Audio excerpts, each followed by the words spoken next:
আরও একটি পিভিসি কার্ডের কাজ যদি দেখাই, এরকম দূর থেকে দেখাচ্ছি প্রাইভেসির কারণে। এটা ভোটার আইডি কার্ড প্রিন্ট হবে। এটা ফ্রন্ট সাইড হলো আর এটা ব্যাক সাইড হলো।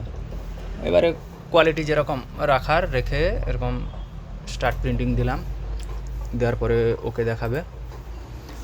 দেওয়ার পরে আমরা ট্রেতে, যেহেতু একটা কার্ড হবে এরকমের PVC card, blank PVC card, সারফেসটা যদি পরিষ্কার থাকে তাহলে ভালো, নাহলে একটু পরিষ্কার করে ভালো কাপড়ের দ্বারা পরিষ্কার করে এইভাবে ট্রে ওয়ানে বসাবো। বসানোর পরে অলরেডি প্রিন্টারে ডেটাটা চলে এসছে, প্রিন্টের কমান্ড।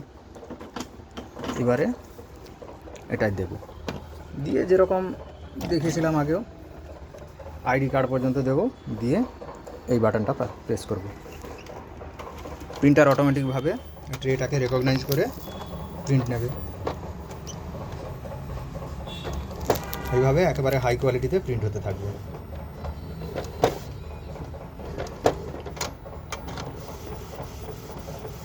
এইভাবে মোটামুটি আমি বিভিন্ন ধরনের পিভিসি কার্ড করে থাকি। এইভাবে এরকমভাবে প্রিন্ট হওয়া শুরু হবে। প্রিন্ট হওয়ার পরে অটোমেটিক চলে আসবে।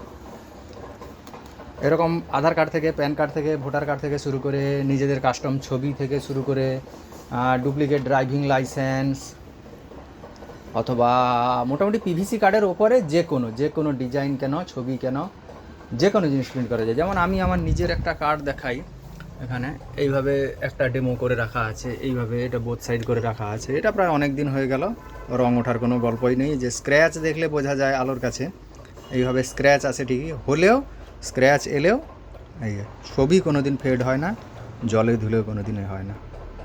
এইভাবে এই কোয়ালিটির প্রিন্ট হয়। এরকম মোটামুটি সমস্ত কার্ডই করে থাকি আমি। এইভাবে কার্ডটা চলে আসছে এইভাবে। ঠিক আছে, ভিডিওটি দেখার জন্য ধন্যবাদ সবাইকে।